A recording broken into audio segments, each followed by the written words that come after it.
Well, welcome to the Energon Universe. That's right. Cobra Commander #1. It delivers everything you want. If you are a G.I. Joe fan, you're a Transformers fan, if you wanted to see these in the same universe, this is continuing to give you everything you want. And that is great backstory, great depth to put everything together that can make sense, cool cameos and spoilers, action, some violence. It's got everything you want.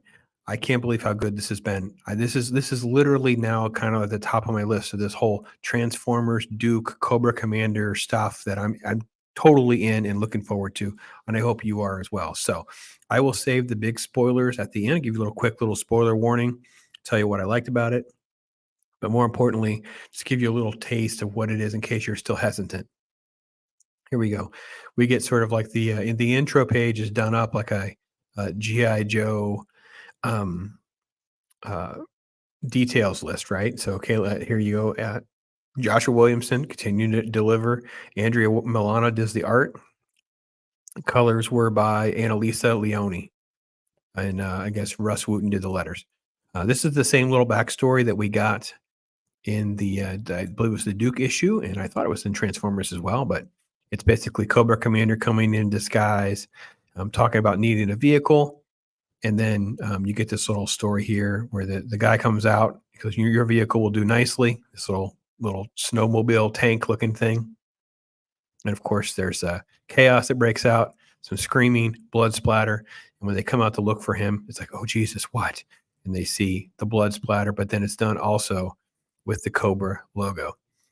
I got to be honest, this was what was teased before, and this is why I knew that I had to have this right away. So this is the digital version, but yeah, physical copy is amazing. So this is your backstory. Your backstory kind of gets into this whole snake lore, Cobra La type stuff, right? This sort of like battle. The art is definitely very digital. Like I didn't feel like this was as I don't know, so as detailed and as interesting as some of the other stuff was, but it definitely goes into science and technology and gives Cobra Commander a proper backstory to be believable as them being able to have some of the tech that they do end up having. So I really like that. But you can see what I'm saying like here, like this panel right here. Um, this little guy in the background on the right, there's really not a lot of details. It's just it's very glossy looking. Look at his pants, just very glossy. Just like this is the problem with the digital art era, is you just don't have some of that. But I got to be honest, it's all fine. And then they will deliver moments like this where you get like great action and the blood splatter. You get the stuff that you really do want. So that's how the story comes up and plays along with this whole big battle and riot that's breaking out. And then, of course, this girl accidentally doesn't throw it. And next thing you know, the grenade goes off and Cobra Commander's in the splash zone. And then we fast forward to his almost like a back to tank situation. What are they going to do? Well, they use snake venom. And there's a comment about most of them don't survive this. And he goes, basically, he's in this recovery phase. And he grabs the helmet, and you kind of get a little bit of this. This is the backstory here. Of how he, why he wears the helmet, why he's disfigured. Some of his motivations are then revealed after this, because obviously he recovers and he's going to, this is Pythona. This is Pythona. Then it kind of goes through the whole technology in Cobra La and having a purpose and all of that. So that's kind of what plays out here. Look at this. This is what I'm saying. So even though we get some panels that are, I think, very digital, very, very flat, not quite what I would want. We do get stuff like this, which is not like that. There's tons of like texture that's put in around the throne and things like that. So I think they did a good job here of trying to put some of that in. Beautiful. Love that. And that's kind of where it sets up a lot of this backstory. It's been on Cobra Commander, which is what you'd want. More tech, lots of action, things like that. So that's kind of how this all plays out and is his backstory before we cut to what is actually going on moving forward. Okay. So with that, I want to be able to get into some spoilers and kind of tell you what kind of like the big twist here, and it ties it back to the other books that I mentioned. Let me know what you guys think if you're dipping out, if you don't want the spoiler. It's obviously in most people's reviews and most people's things. I just want to kind of let you guys know. I enjoyed the fact that I didn't know the spoiler, so it made it really cool for me. So with that, that was your last warning. Here we go. Okay, so he's obviously the super sciencey tech guy. There's obviously this massive gate. You can see him in the foreground to this massive gate, clunk, clunk, right? You probably hoped I was dead. And he goes in, too bad. You've served me well, machine.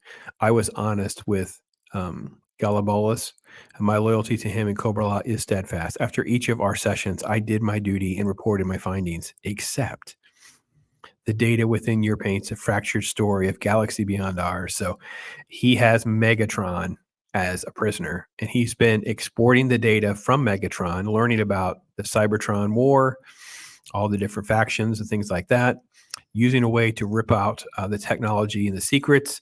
Look, he's torturing Megatron to harness more information, learn about the energy that fuels him.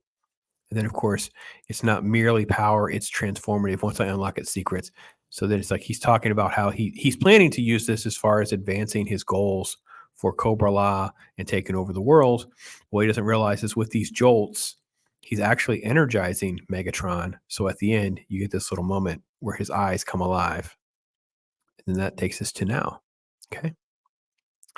So this was interesting because no one else talked about this. I would love your guys' thoughts, especially if you guys are massively into Joe. So he's in the tank and he's there, and then there's this voice off camera says, first you wander off on your own, you kill a human, and now you stop here for no reason. And there's this guy, and he kind of looks like the guy he did murder, but it's a different person. Anyway, so I'm not quite sure I know who this person is. I thought this was going to be like a Zartan thing, actually a shape-shifting thing, because that's what's set up next is the Dreadnoks.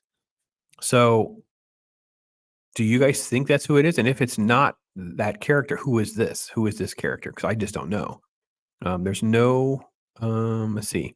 It says, did you join my mission? I will not entertain your foolish questions. Grunt. Just calls him a grunt. You should take on a disguise as well.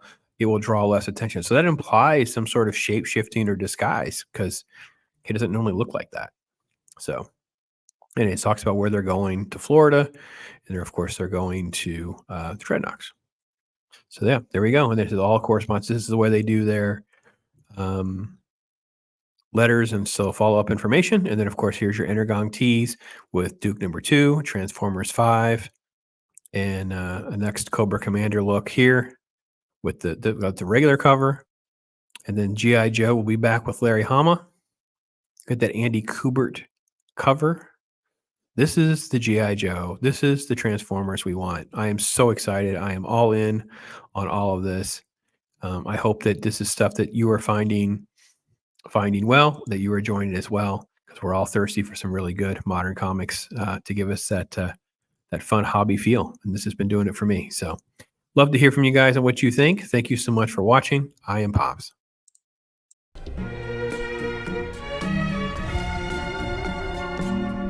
Yeah. Right?